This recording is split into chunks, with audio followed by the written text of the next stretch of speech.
Welcome to mission success. আশা করি সবাই ভালো আছো, সুস্থ আছো। আজকে আমরা যেটা নিয়ে আলোচনা করব তার নাম হলো ট্যাবুলেশন। আগে বলি এটা কোন কোন পরীক্ষায় আসে। Net set, railway, SSC GD, CHSL, MTS, banking, এখান থেকে কোশ্চেন আসবে গ্যারান্টি। আর ম্যাক্সিমাম ছেলেমেয়ের এটা থেকে ভয়, ডাটা ইন্টারপ্রিটেশন। বলে অঙ্ক পারি, নিজে সাবজেক্ট পারি, কিন্তু ডাটা পারি না। তো ডাটার 1 নম্বর ক্লাস দেওয়া হয়েছে পাই চার্টে, আজকে ডাটার সেকেন্ড ক্লাস। আমি বলছি ক্লাসটা করার পর আমার মনে হবে এরকম ক্লাস আমি জীবনে করিনি। পাই চার্ট ক্লাস করার পর অনেকে খুব ভালো ভালো কমেন্ট করেছো। আশা করি এই ক্লাসটা তোমাদের খুব ভালো লাগবে। যদি ভালো লাগে সাবস্ক্রাইব করে রাখবে, যাতে নেক্সট ক্লাস যখন দেওয়া হবে তার নোটিফিকেশন তোমার কাছে পৌঁছে যায়। দেখো তাহলে প্রথমকার কোশ্চেন, ডাটা করার আগে আগে ভালো করে ডাটা পড়তে হবে, যে ডাটায় কি লেখা আছে। আমি বলছি ডাটা হচ্ছে অঙ্কের থেকে সোজা, সাবজেক্টের থেকে সোজা। কারণ কি? কারণ এখানে কোনো ফর্মুলা দরকার হয় না, কোনো মুখস্থ দরকার পড়বে না, শুধুমাত্র ডাটা দেওয়া থাকবে, তোমাকে সেটা পুট করে নিতে হবে। দেখো লেখা আছে একটা সংস্থার বিভিন্ন বিভাগে মোট কর্মচারীর সংখ্যা। বিভাগ দেওয়া আছে, মোট কর্মচারী দেওয়া আছে, মহিলা এবং পুরুষের শতাংশ। ভালো করে দেখবে এগুলো যেগুলো দেওয়া আছে শতাংশই, কিন্তু মানে পার্সেন্টেজ। আর আমি বলছি এই দুটো মিলিয়ে সবসময় 100% হবে। দেখতে হবে না, না দেখি বিশ্বাস করতে পারো যে দুটো সবসময় 100%ই হবে, কারণ পার্সেন্টেজ মানে শতকরা, শতকরা মানে হলো 100। এই দুটো জেনে না জেনে সবসময় 100% হবে। দেখো কোশ্চেন লেখা আছে উৎপাদন বিভাগ এবং মার্কেটিং বিভাগে মহিলার সংখ্যার অনুপাত কত। আমি আগের দিনও ক্লাসে বলেছিলাম পাই চার্টে যদি কোনো জায়গায় পুরোপুরি সংখ্যা উত্তর না চায় তাহলে পুরো অঙ্ক করার দরকার নেই। আমরা দেখবো অনেক সময় অঙ্ক পারি কিন্তু কাটাকাটি পারি না। তো আজকে তোমাকে শেখাবো পার্সেন্টেজ কি করে বা রেশিও কি করে শর্টকাটে বার করে। হ্যাঁ, রেশিওর শর্টকাট আছে। দেখো লেখা আছে উৎপাদন বিভাগে ও মার্কেটিং বিভাগে মহিলার সংখ্যা। উৎপাদন বিভাগে কত আছে? 900। মহিলা বলেছে, তাহলে আছে 23। অনুপাত মার্কেটিং কত আছে? 450। মহিলা কত আছে? 44।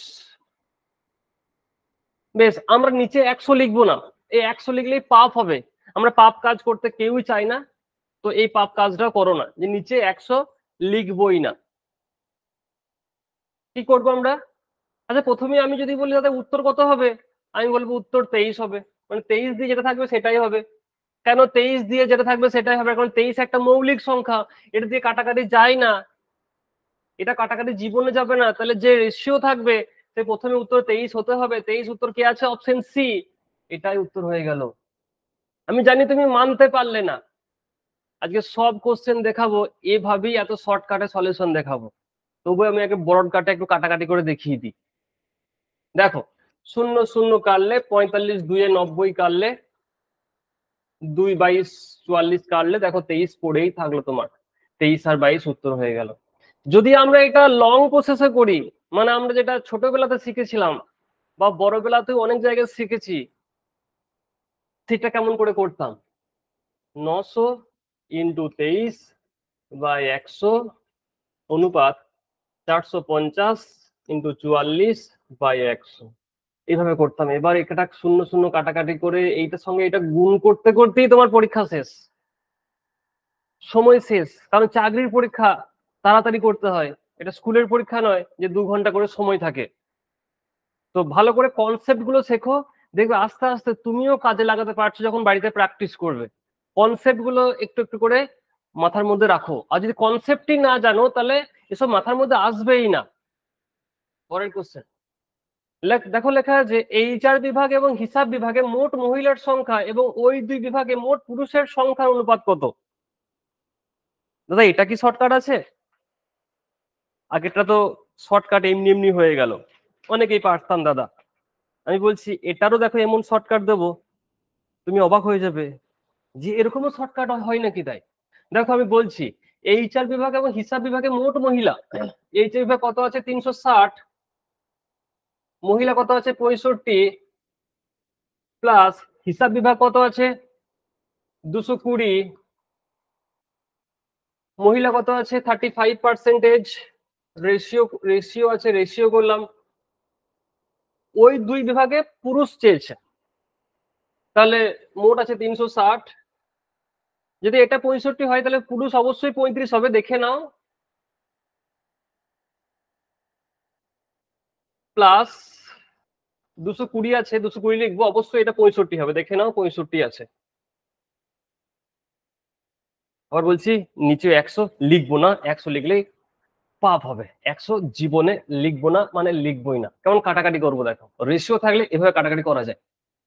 সবার একটা করে শূন্য কেটে দিলাম, 0 0 0 0। বেশ, 5 দিয়ে কাটছি।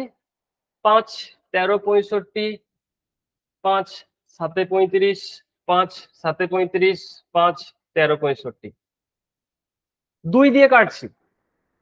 দাদা এরকম কাটাকাটি হয়? এইরকমও কাটাকাটি করা যায়। এই কনসেপ্ট গুলো শুধু রাখো, বিরাট কাজে লাগবে।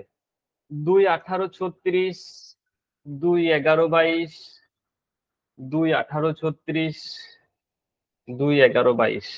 দেখো এবার, তাহলে 3 8 হচ্ছে 24, 7 1 7, মানে হচ্ছে 1। তাহলে প্রথমে যেটা 1 দিয়ে থাকবে সেটাই উত্তর হবে।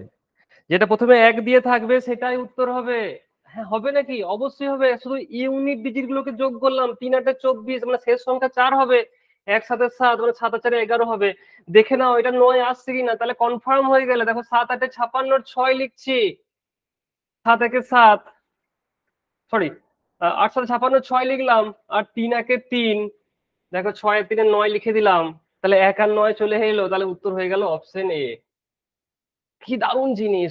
এটা করতে তোমার আমি বলছি, যত তোমার ক্যালকুলেশন ফাস্ট হোক, 2 থেকে 3 মিনিট আগে করতে পারবে না। সময় কত লাগলো? খুব জোর হলে 30 সেকেন্ড সময় লাগলো। এটা কিন্তু 2 থেকে 3 মিনিটেরই অঙ্ক আছে, আমি বলছি। কাটাকাটি এমন ভাবে করব যে অঙ্ক বলবে আরে বাস, আজ কি করলাম। এবার থেকে বলবে বুকে আমার গরম রক্ত, আমি দাদার চরম ভক্ত। নেক্সট, পরের দেখো, লেখা আছে সমস্ত বিভাগে মোট কর্মীর সংখ্যা কত। এ তো হালুয়া কোশ্চেন, এ তো পুরো হালুয়া কোশ্চেন।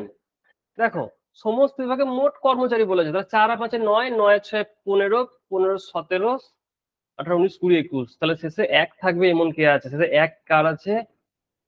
Option B.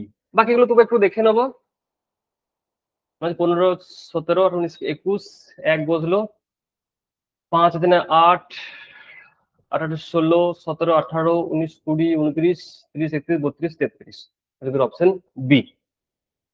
এটার জন্য কিন্তু আর খাতা পেন লাগিও না, এখানেই ক্যালকুলেশন করে দাও। পরের দেখো, লেখা আছে এইচআর বিভাগে মোট কর্মীর সংখ্যা হিসাব বিভাগের মোট কর্মীর কত শতাংশ। এইচআর বিভাগে মোট কর্মীর সংখ্যা হিসাব বিভাগে মোট কর্মীর কত শতাংশ। তাহলে এইচআর বিভাগ কত আছে?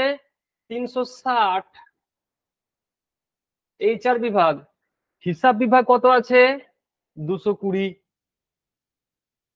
আমাকে বলেছে এইচআর বিভাগে মোট কর্মীর সংখ্যা হিসাব বিভাগে মোট কর্মীর সংখ্যার কত। এই যে র, যেটাই থাকবে র, আগের দিন শিখিয়েছি, যারা ক্লাস করনি পায়ে যাতে করে নিও, দেখবে বাম্পার একটা ক্লাস করানো হয়েছে। যেটা থাকবে র সেটা অবশ্যই নিচে বসবে। এবার দেখো কাটাকাটি ডিজাইন কেমন, বাম্পার কাটাকাটি করে দেবো একটা। 0 0 0 কাটলাম। দেখো এটা কাটবো কেমন, এই শূন্যটা কেটে নাও, তাহলে তোমার সুবিধা হবে। আমি আরেকবার লিখছি, 360 220 ইন্টু 100, 0 0 কাটলাম।